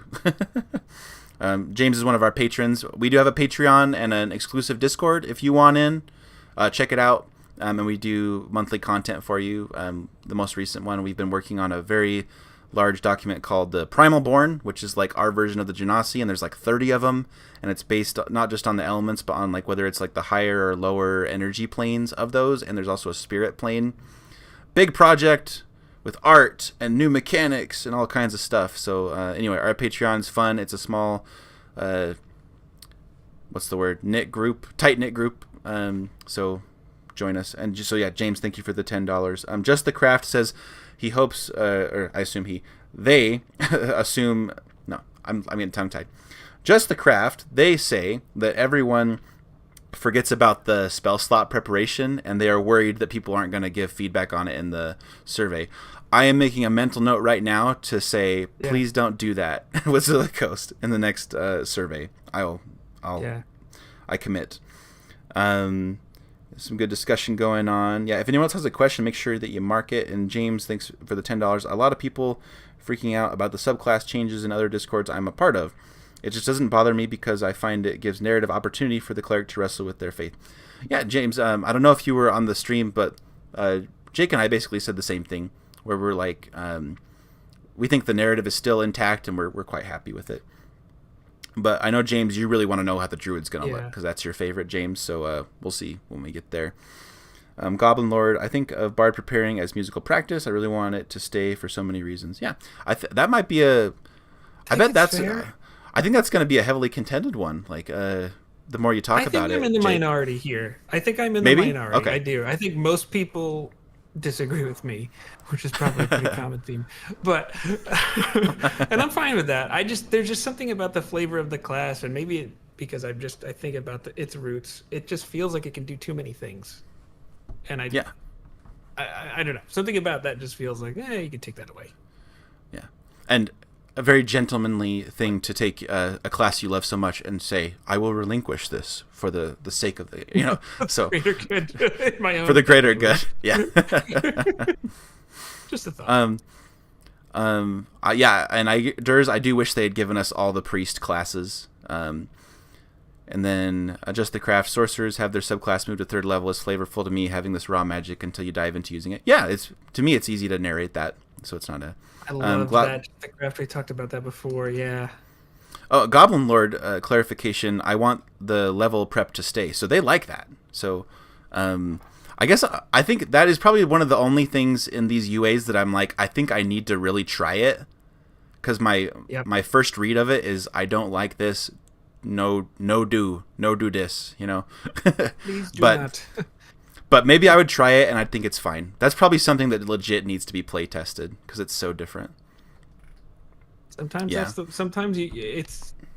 think you hit a certain point in experience where you probably can project how it's going to go, but then there are just some things it's just not. Yeah, because it's like they want us to play test this in 5e, so it's really easy to read it and be like, I've now play tested it in the last 8 years because I can just download that change and what it would look like to an extent. But if it's like something that fundamentally changes it, like the way that spellcasters prepare spells, like I really need to feel that out, I think. So. Mm-hmm. All right. Yeah. I think Scott. I think someone else might think like I do with the bard. Scott is one of our patrons as well. Scott's really cool. Agreeing with Jay, coming to 5e and it being a full caster just sits. Again, I come from the 2e Baldur's Gate 2 game. Like that's just like my favorite. And Bard was not a full caster. They were playing instruments and they just had like they really just dabbled in spell casting. And it was a very different class. It's supposed to be something that they're not a specialist in, and it feels like they're a specialist. Yeah, when 5e came out, because I was in D&D Next, I was playing that. When Bard came out for 5e and it was like a full caster, but like no musical stuff, I was like, what? And it's well beloved, but I don't. Yeah. It's to me, it's. I don't know. I completely agree. I'm like, I play a bard, a full caster. I take a valor part. I'm like a warrior too. You bet. Okay, let's go. And I'll take Yeah, expertise in stealth too, because why not? yeah, exactly. All right. All right, let's move on. Chat, feel free to keep talking about stuff, and we might revisit something. Feel free to mark it as a question, so that I know to ask you. The epic boons are a little bit boring still. I think they really have a really hard time making them epic, but True Sight's cool. And these are mage or priest group. This one's just priest group, getting a True Sight. So that's cool. Do you have anything like substantial to say about that, or is it just kind of like, eh? No, this might be kind of just lazy of me, but anytime like something's only a 20th level feature, I'm like, I kind of don't even care. Like, it's just the vast majority of games, and the vast majority of games never hit this point. So it's not that it doesn't matter, but I'm a sure, yeah, give them True Sight. I'm something of a 20th level evangelist. I really try to get people to play to higher levels. Oh, convert me. Yes. I just think there's so much fun to have along the way. I get that a lot of people break up their games or they end for other reasons. But yeah, I really like playing to 20th level, and I don't think it's as broken as some people say. It's usually, to me, if it doesn't get to 20th, it's usually a scheduling thing, or it's because it's a module and people wanted to break and didn't want to just like keep playing after that. Like they kind of were counting on that module being the end. So it really depends, but I really enjoy playing to 20th level. And I want to clarify that it's not a lack of enjoyment. It's just a lack of frequency, I think. Oh, yeah. In my opinion. But just the craft, if you 90% of your games hit there, God bless you. You're killing it. That's all I got to say. Yeah. I never know what if it's like an enjoyment thing or just like a statistical thing when someone talks about it. But I'm always like, play the 20th level, everyone. It's fun. I promise. You know. Just do it. I'm glad they're including a change log, although they didn't include the dazed condition in this. I noticed, so I almost forgot to like talk about it. But yeah, so I'm gonna pretty much go to these because this is what actually changed in this UA. So first, the aid spell. I think it's dead. They made it. Oh my gosh! They.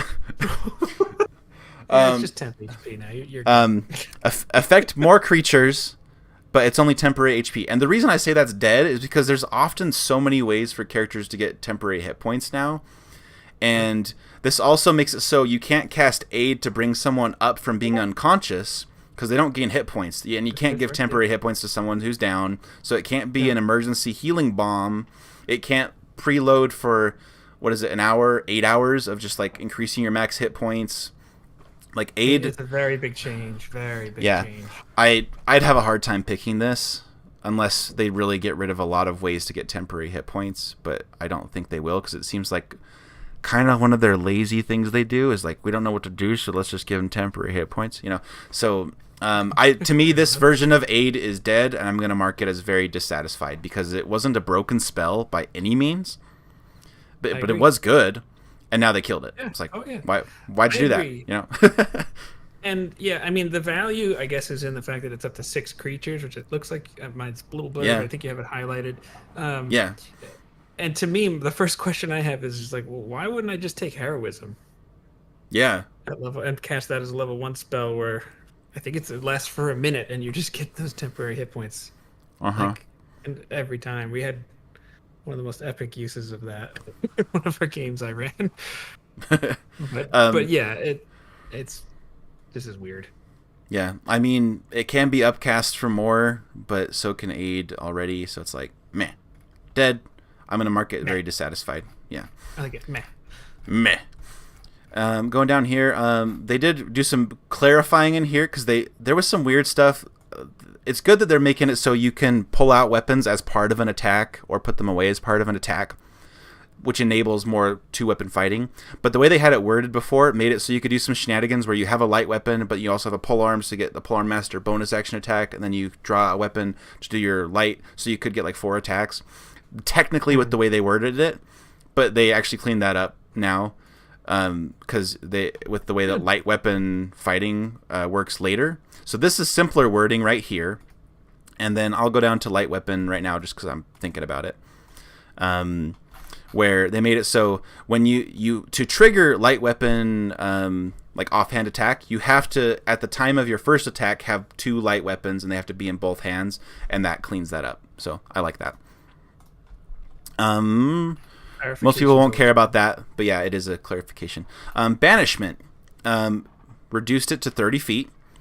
They made it so you go to a harmless demi-plane, and then at the end of each of its turns, it can repeat the saving throw. So it used to be one saving throw or you're gone for a minute. That was the big change, yeah. But now they can keep making the saving throw for that minute. And if you really want them to be gone forever, they have to fail for 1 minute. And if they do, this is weird, they end up instead transported to a random location on a plane associated with their creature type and not where they're from. So, if you are playing like a Harengon, well, that one's a humanoid. If you're playing a fairy or a satyr, which I think those are technically fae Like and the not type humanoid, fae, yeah. you would be sent home to the Feywild, which maybe that would have worked that way anyway. But there is some weird stuff where, like, if you're a dragon from the Feywild, where do you go? Or if you're a nether dragon, like your type is dragon. So really, you're this is actually like adding a step because the DM's going to get to the same conclusion, you know. That's what I'm saying. Like, it's just worded weird, and I'm not seeing the difference. Yeah, I'm struggling there. I wouldn't say banishment is dead because it can still be good to take someone out if they have a low charisma save. You could take them out of the fight for a long time. But this is a big nerf to a good spell. Especially if you're in a fight against like some kind of mage and they have that beefy tank up front, and you can bop them out, and now you can bum rush that mage. That's a huge win still, even if it is just 1 or 2 turns. Yeah, Yeah. I can tell you why they're doing this. It's because this is a 4th level spell that often just ends the encounter with 1 saving throw. Like, I was playing in the, what's it called? I don't remember what it's called. It's like Misty Mountain. It's one of the Yawning Portal adventures. It's a classic adventure. And there's a room where there's this huge crab that's just like, roar, and it's like guarding a treasure chest. And we literally just banished it, took all the treasure and left. And it was like, oh, when it came back, you know? So that's why they're doing this, I believe. So, yeah. I think the other thing is if you're a player and you get banished, that sucks. True. It doesn't happen a lot in my experience that players get banished, but it does suck to be that player, you know. So. That sucks. You should be like, this works with saving throws if you're a PC, but if you're a monster, it doesn't. Just imagine baking that right into the spell. Yeah, which does remind me they probably are going to rework spells like Mass Suggestion, because it's even worse if a player gets hit by that. Chat's very active. That's great. I might miss some comments. Sorry. 90% of my games run to 20th level. Just the craft. You know what I'm talking about. Yeah, that's awesome. Durs also plays to 20th level. Great. Y'all are my people. Let's evangelize together. Encourage people to do it. I'm not against it. I'm just saying it doesn't happen very much. I wasn't like saying like, yeah, Jake, get out of here. Like, no, like you can be in the club too, Jake. Scott said, question, what do you think of the healing spells being moved to abjuration? I don't have an opinion yet. I think I need to know more about the game as a whole and like how what would be the significance? Spells are. Like if you're if they have the abjuration wizard as is, then it would incentivize me to take a level of something else and get some healing spells. To get that ward going. That's a good point. Wow. But I don't know if it's going to look like that. So yeah, I just don't know. I need to know more. What do you think, Scott? But that's I want to know more first because I don't have a conclusion yet. Let's see. Any banishment was killed, says Just the Craft. Yeah, it's going to be tough to justify taking banishment if you're not a cleric when you can just prepare it. Well, I guess everyone's going to be preparing now. I don't know. It's very nerfed. It's going to be rare that I would pick it, I think, because it's even less guaranteed when it was already save or suck. But let's see. Forever DM struggles. Sorry, James. James, you're not a forever DM. You must be talking about someone else. It's a worse hold person. Yeah, that's true. Do you just want to cast hold person? We still got polymorph for now. I'm really curious what polymorph's going to look like once they release that. Just wait. Wait for it. Just wait. And and I agree that it's kind of like the maze spell now, banishment. We'll see what maze looks like as well if they keep that. With the nerf to aid, would they try and make the abjuration ward count as regular temp HP 2? Just make it simple across the board? Maybe. Not. I don't know what the abjuration ward would look like. I guess I'd have to think about that more. Yeah, I don't know. I guess we'll see. Yeah. The dazed conditions. This is a nice addition. Some people were thinking Yes. the stuff like the monk's stunning strike would be a lot less power budget for designing for monks. Like you can't give them key abilities because they need their key to stunning strike because that's the only good thing they have, stuff like that. But if you made it dazed strike and maybe later it's stunning strike, that would be cool. So you can make or take one action on your turn, not both. You also can't take a bonus action or a reaction. So first of all, I like that this means with the slow spell, now they could make it so the long description it has, it could just say you have the slowed and dazed conditions, and that would be the slow spell. I think. I'd have to read it again, but I think that would cover it. That would be a very simple spell now. Yeah, I would have to. That was in the original character origins, right? Yeah. Well, I guess it's not all the way, because slow also makes it so it might take 2 rounds for you to cast a spell. So I guess they'd still have to have some text in there, but they could speed it up with the dazed and slowed condition, which is cool. Yeah. The guidance spell, they changed it before to be a reaction. So basically, they made it so it's a 10-foot range, a little less than, and basically, I like that they changed it to be a reaction. But yes. I'm really surprised that some people said that they were going to take it out. I didn't think they would. The stipulation that once you use it to help them succeed, they can't benefit from it again until they complete a long rest. So basically, the guidance spam will continue, but now the mechanics will line up to not make it a retroactive, like, oh, can I guidance him? So I literally have a video called "Guidance Sucks" because of it. It's just because I love changing it to a reaction does remove a lot of how I think it sucks, but changing it to 10 feet is also, I think, part of the justification for removing that once per long rest thing. And yeah, it makes it. I don't know. You can still use it in combat, and when we get to the resistance spell down below, that kind of gets the same treatment. It makes me realize the bards are really getting done dirty because their bardic inspiration now procs on a reaction where you could just be a cleric and have guidance and resistance and unlimited use of them. It's kind of silly, isn't it? Yeah.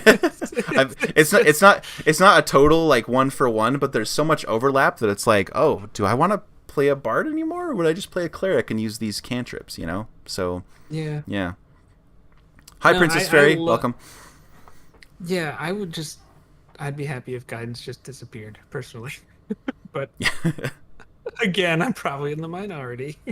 I just don't like it. Yeah, and Goblin Lord, the way that they're doing light weapons now and the equipping weapons, yes, they need to get rid of the redundancy in the dual wielder feat, because it's like, well, I don't need a feat to draw 2 weapons anymore because I just can. So, question for Durs: do you think the working change from resistance or guidance should be applied to True Strike with attacks to make it usable? That would be pretty nuts if you could use a reaction to just give someone advantage. Wow. I don't know. I would say, let's go for it. But I would say all 3 of them need to have that once per long rest per person. I know that some people thought that was clunky, but I thought that was actually just a really solid way to solve the issue of these cantrips being. That. Yeah, I loved it. Jake, fist pound. Boom. Yeah. Yes, boom. I think True Strike, because you want it to be useful.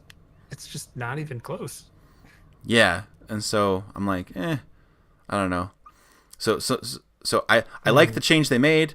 I like that they're making these changes. I'm gonna give feedback to be like, please don't make this super spammable, because that won't be good for the game, in my opinion.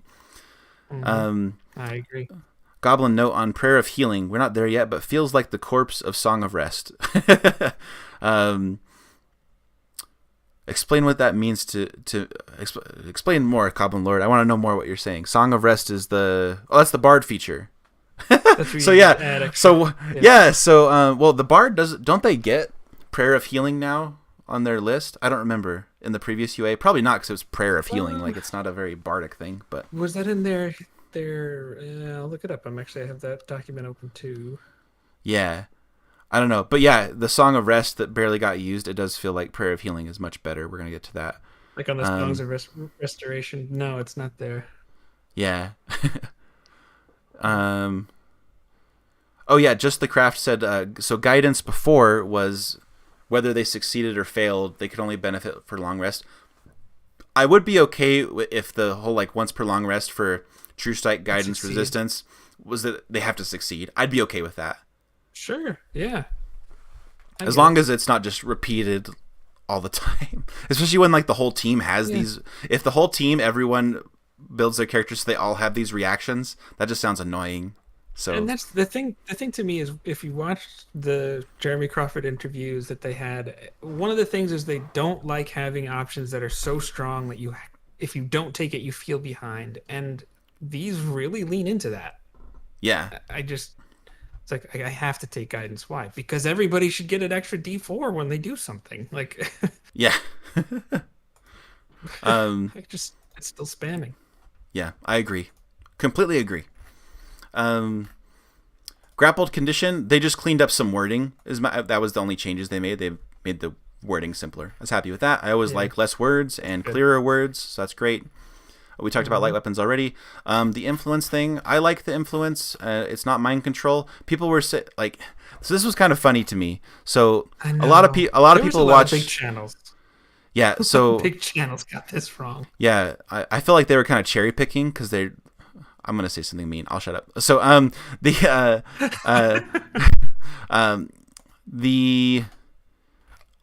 like this. I think it's something the game already has, but they didn't give enough support for it. And they even said that with this feature, where is it? That this is not mind control. It isn't mind control. This is influencing. How to Influence People and Make Friends. You know that book. So So it said this before, and Jeremy Crawford in his interview this week was like, yeah, the influence thing, like, it's not mind control, like, we put that in there, and people were like, oh, good, I'm glad they clarified that, and I was like, no, they said it before, but, like, a bunch of people made videos that made you think that it was mind control before, and... Yes. Yeah. They said it, some guy said it on YouTube, it has to be true. Yeah. Right? Yeah, so... Right. Again, I'm not going to get into details, because I don't want to... call out anyone that I just disagreed with. They probably disagree with me all the time, and that's fine to disagree with people. But yeah, and then I like that they also gave examples of influence skills. I don't remember if this was there before. I think I looked though, and I didn't see it before. So I liked that it was like, oh, how would you interact with a beast to influence them? You know, persuasion could work, intimidation, deception. Like these are kind of obvious, but like, I like that it's there. I don't know. I like it. And this is largely already in the DMG. So this isn't. I mean, like maybe it's reworded, but it's not even really all that new. Yeah, I think people were upset that there was like DC's set that players could read, and it's like, whatever. It's just codified, yeah. It's just codified as an action here. Yeah, and then that's actually probably a good thing, because a lot of times a player will have a turn where they make an attack with their sword, they move somewhere, they use their bonus action, and then they're like, and then I want to say something to the guy, and it's like, okay, no, well, if you're trying to influence them, that's your action. Like that's I agree. That's good.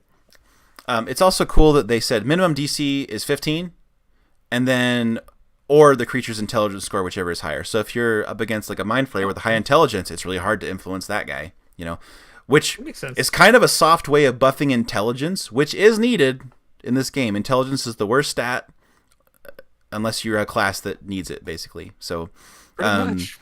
Yeah. So yeah, those are my thoughts on the influence action and everything about it. Yep. Long rest. They added this part. You are exhausted. Your level exhaustion decreases by 1 when you complete a long rest. They left that out before, and I think they meant to keep it. They also changed the wording from, instead of it being like you can only benefit from long rest once in 24 hours, they just said after you complete a long rest, you must wait at least 16 hours. So they took the math out of it for us and just said, wait 16 hours, then you can long rest again. They also... I like that, though. I do like it, too. I like it better. Just because it's like, oh, well, you know, my long rest finished at 11:53 p.m. We got into a fight the next day. Yeah, exactly. Yes, do another one. Like, come on. Yeah. So I like this better. They also, I noticed they've removed a requirement to complete a long rest. It used to be that to get your hit points back and benefit from long rest, you needed to have at least 1 hit point. So you couldn't just be like passed out and exhausted. Oh, okay. You know, at 0 hit points. So it no longer says that. So I think it's just like assumed now that like enough time passes that you get your hit point back like normal when you're stabilized after a few hours, and you just recover during the long rest. So that's what they're going for. The biggest change is they're getting rid of rest tricking. And if you don't know what rest tricking is, that is when you cast spells during your rest, and then when the rest is over, you get them back, your spell slot back, because it says you can cast spells during long rests. I mean, there's debate about it based on the wording. It's called rest tricking.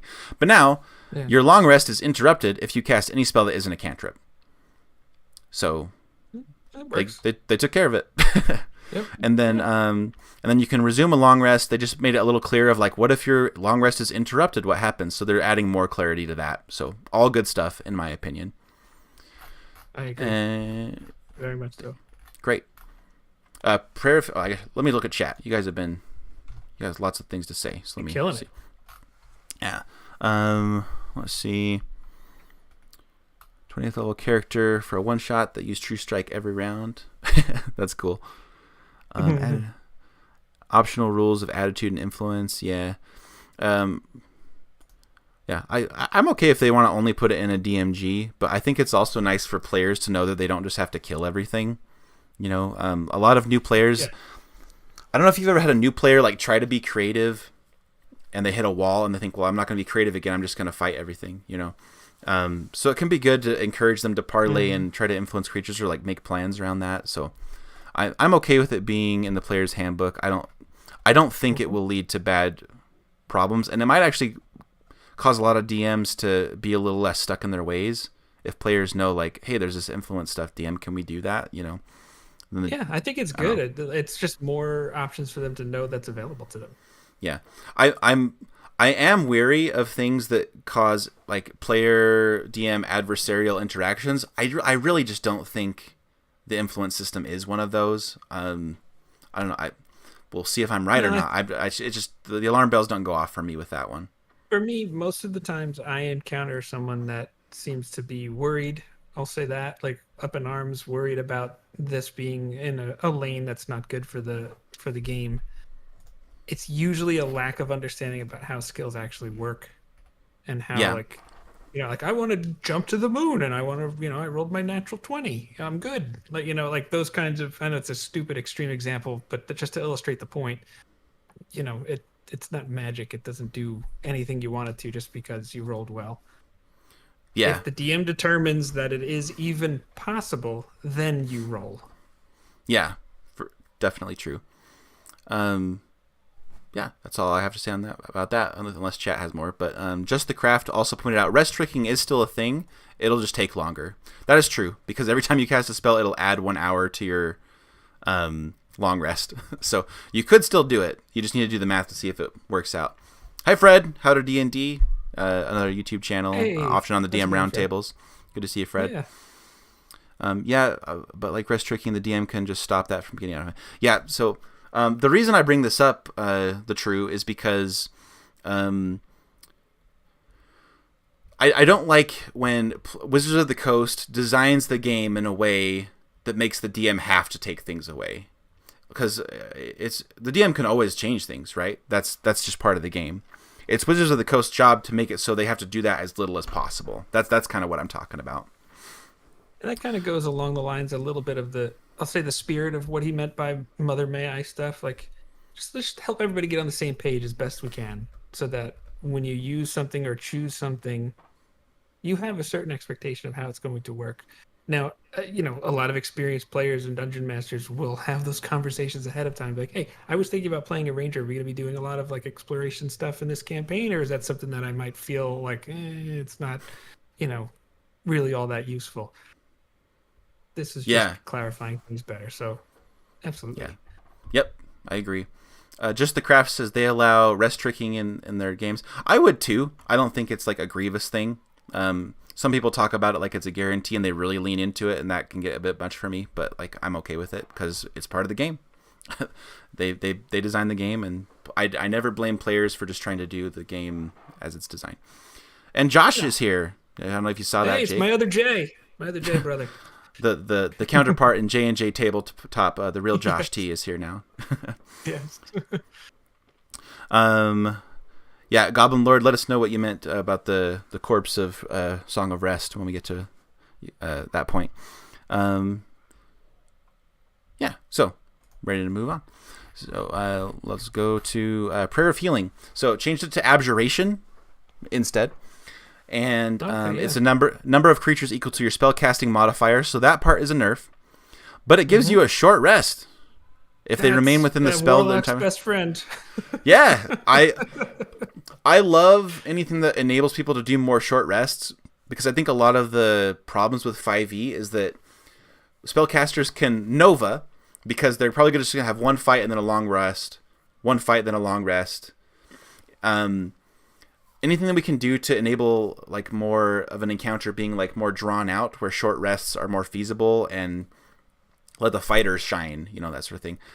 I'm all for that. Sure. So if clerics can help speed that up and be like, let's just do a 10-minute short rest, I'm all for it. Plus a little bit of healing. So I really like this. And they did put in the clause of like once per long rest, just like they should have kept with guidance, in my opinion. I mean, you can also spend your hit dice during that time too. So it really... Yes. It's like another layer of like, I get my 2d8 hit points, but I also spend my hit dice. Yeah, Prayer of Healing before was like you pray to your god and they're like, have some healing dice, like what, and then like go back to reading the newspaper. I'm good. Yeah, I'm good. But now it's like, this is a short rest. Like you can just see like the heavens opening up and like the glitter dust falling on everyone. Like, like everybody loves the glitter dust. Yeah. I mean, I hate glitter, but I don't know. I if I thought of a better, I wanted to think of a different word so bad, but nothing came to mind. So I was just thinking of Fuller House. That's really dance they were doing. Durs asked a question: is there anyone who still doesn't use the homebrew rule where short rest is 10 minutes? I don't currently use that, but I'm okay with it. I just don't play with a lot of players who even think about short resting, or if they do, there's plenty of time for it, so it doesn't really come up. If I had, let's call them more devoted players who like really thought about this game more and played more often, they'd probably end up wanting to have that rule. But I have very casual people I play with, is the thing. An hour does feel awkward sometimes. Like in our Ancient Relics and Hokey Religions game, we've got 4 characters. I'm playing a fighter warlock. We have a monk, a rogue, and a divine soul sorcerer. So half of us do enjoy short rests if we can. So the monk gets the key back. I get my action surge. I get my warlock slots back. Like we're good. So I don't know. It's a good time for everyone. I'm being prompted by chat. They're not making me do it, but they're making me want to look up what the Song of Rest used to be for Bard, because it's being... Let's do it. So during a short rest, you allow them to spend one more hit dice, and they get... Yeah, so it's basically just like Song of Rest, but better. Way better. Way better. Song of Rest is forgettable, hence I forgot about it. Hey, Tabletop Bob's here too. Another YouTuber everyone should subscribe to. Hey, how's it going, Bob? I'm really bummed because Bob he invited me to join in a campaign, but I had to say no because I'm just too busy. But Bob does let me join in for some one-shots once in a while, and great channel. Let's see. Josh says, I don't think we use the 10-minute rule, but we are flexible with short rests more so than raw. Josh Would is you the agree, DM Jake? for that campaign, Oh, by the way. Okay.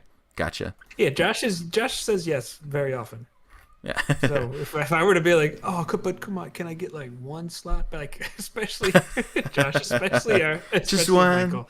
Please. He's not a rules lawyer. He's just like a lawyer. Like he'll just figure out a way. Can we get the thing?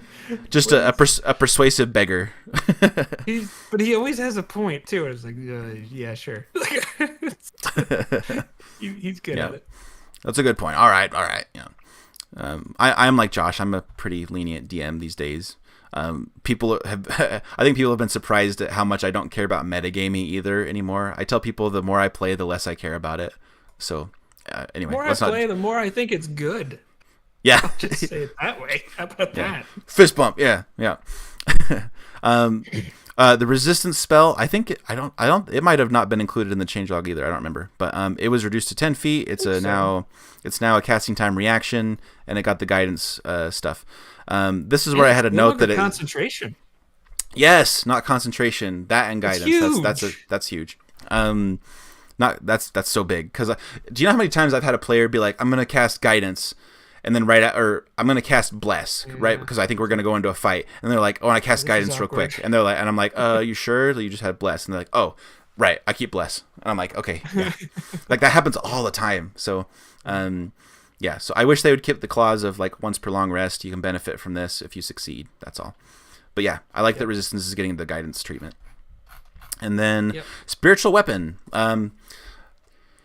Now requires concentration. That is a huge change because it could just be your free bonus action spell that you just put out and it increases your damage output without having to concentrate, so you could then do like Spirit Guardians or something like that. Its damage scales faster because it used to be that it only went up in damage every 2 spell slots you upcast it. Now it's every spell slot. So if you cast it 3rd level, 3d8 or 2d8. If you cast it at 4th level, 3d8. So it might still have its place. It's still going to compete with something like Spirit Guardians, but I bet they nerf that in some way because it's just like one of the best spells, especially for a cleric who has armor enough to go into battle. I don't know. I think it's good for solo encounters now. This is better than Spirit Guardians for like a boss battle. Yes, that was the thing I was going to say. It is, but for just like a solo big guy where Spirit Guardians. Yeah. And also, you don't have to get as close with this, right? So Spirit Guardians, you have to get up close to them, and it's only one guy. Mm-hmm. But with this one, you upcast this, you can stay away. It's concentration, sure. I don't think this is a dead spell by any means. It's just you're going to use it differently. That's all. And, I think it's just higher risk, higher reward. It could get broken because of concentration, but if you do start to upcast, it hit hard. I mean, yeah. You use a 6th level spell slot. What? Wait, what? Okay, like that's it's like, oh, you just got a Big B's hand now. You're in your pocket. I will say. Yes, I will say I only really use Spiritual Weapon in like tier 1 and maybe a little bit tier 2 of play because it starts to just I have other things to do with my bonus action oftentimes as a cleric later on. Very fair. Especially for the damage it does. But now I might actually use it at higher levels and upcast it depending on if there's like a high opportunity cost of what the other spells are going to look like in 1D&D. Again, there's hundreds of spells in D&D and they've only shared with us like 10 of them. So it's hard to know like how does Spiritual Weapon fit into my metagame in my head of how much I want to cast it. It's hard to say for sure because I don't know what the opportunity cost is yet. But the scaling, this faster scaling is compelling to me for those like not one-on-one, but like one bad guy against your team and you want to stay further back. This is nice for like say I'm assuming a paladin's going to have access to this. If you do multi-class too, that's going to be a nice way to just maybe augment your damage. Maybe a little backdoor option. I think, if Fred brings up that it needed a nerf to concentration, I completely agree. I as much as it might be frustrating, it should be a concentration spell, I think. Yeah. If I'm being objective, this might be a good change. I think it's a smart game design change, I should say. I agree with you. But actually, wait. So this also, they both gave your ability modifier damage, right? Or no? Yes. Yeah, okay. that was always That's right. Mm-hmm. Had a brain fart for a minute. Just the craft. Can you stand on the Spiritual Weapon? You can certainly try. It doesn't say so in the spell, but yeah. I mean, it's a creation of force, and it can look like it's in the shape of a weapon. So, force could be with you. That'd be funny if you could float across a ravine on Spiritual Weapon. I've never tried it, but just like Jack Sparrow on a sinking ship. Love it. Let's see. Good discussion going, but let's go to the next thing. True Sight. They just added that. They added it to the rules glossary. First of all, it's unchanged except for this word.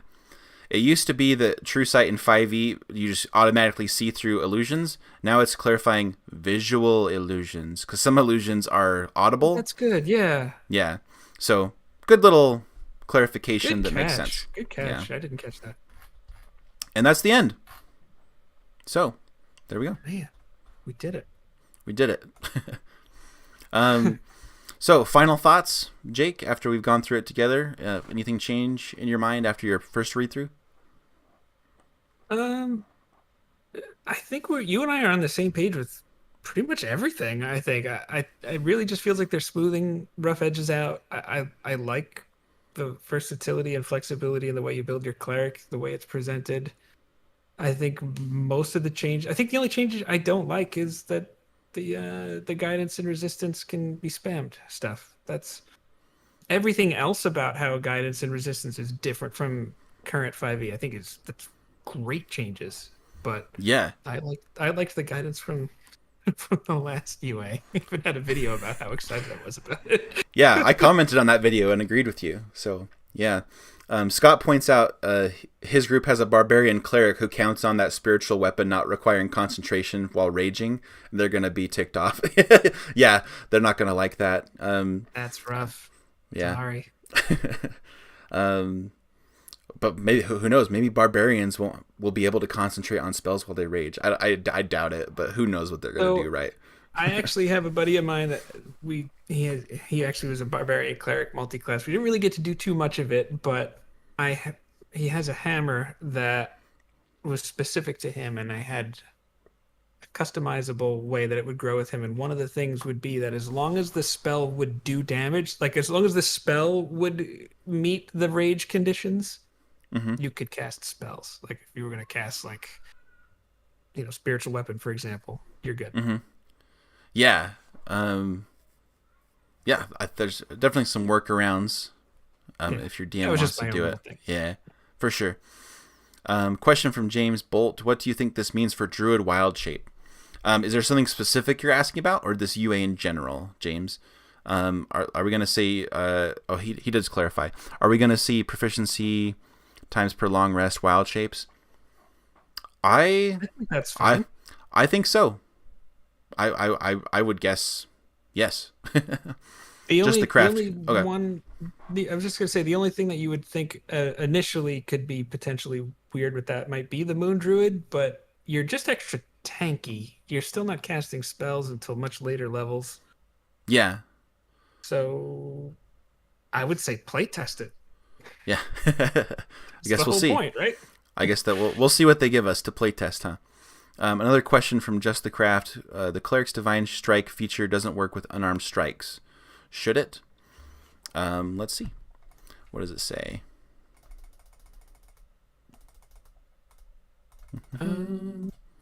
It's right here. The new one? The new version? Blessed Strikes, yeah. When it takes damage from one of your level 0 spells or your attacks with weapons, you can also... I don't think it would work, and I don't mind if it doesn't. To me, that's not a big deal. I agree. I'm okay with it not applying, but yeah. I'd be okay if it did too. Like narratively, why not? The way that's worded, I would say no, but yeah. Maybe I'll point that out. I better put that in my notes then. Let's see. A little punch things to remind myself. Fist. That's right. Unarmed? All right, I just added myself a note. I don't know if you can see my note pop-ups, but yeah, I've added a note there. Oh, you did? Okay, great. And then, let's see. Yeah, so a few more thoughts. Last call for questions from the chat, though. Otherwise, we're going to adjourn this. This did go longer than I thought it would because we had some good discussions going. But whenever I do these streams, in the background is almost always my wife Opal, who is also part of the channel, watching our kids. And our kids have been a handful lately, so I will be eager to get back to them. But if anyone else has any questions, let us know. Jake, will you just reiterate where people can find you? Yeah, I mean, the best place to find what we do is youtube.com/J&J Tabletop. I have link trees, my own link tree for like Twitter and stuff. J&J has a link tree. We do some homebrew stuff. Our tagline is we're just trying to help people get the most out of their D&D games. I think you should. Actually, do you mind if I drop the link in chat real quick? Yeah, and if it might not let you, but if you give it to me in Discord real quick, then I will put it in chat. There's a quick question from Just the Craft, wondering if the Holy Order for Scholar, which is right here, is weaker than the others. And we were saying we don't think it is weaker. It might be weaker. It might be less prioritized than the other ones. But for certain builds and multi-classing, it'd be really cool to be able to add your wisdom modifier to some of those skill checks. And so those who prefer skills and are less interested in like the power of the other two would probably take it. Or there might be some multi-classing benefits from it. So I think it fits the fantasy really well. yeah, so to answer the question, it might be the weakest one. Is it bad? It will never and has no purpose? I would say no. I think it is a cool idea.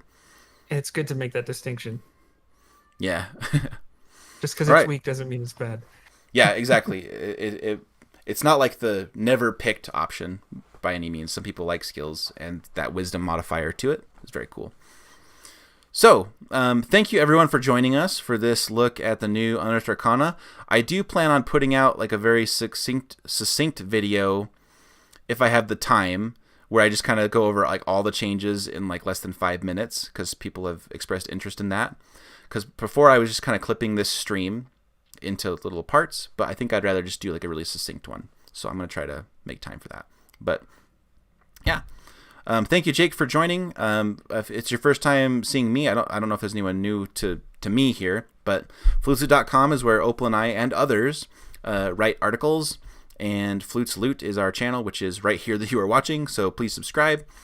And we also have a Redbubble. If you're looking for some holiday D&D swag, go look at that and find some cool designs by Opal, my wife again. And Flutes Loot, we're all about giving you loot for your brains for playing D&D to help you have really great games of D&D and make lifelong friendships with your people you're playing with. So enjoy the one D&D playtest period now and all the other videos about it. What a special time to be alive with one D&D playtesting. So Yes. yeah. Thanks, everyone. Have a good night or morning or day, depending on your time zone, and we'll see you later. Bye. Yep. Thanks for having me.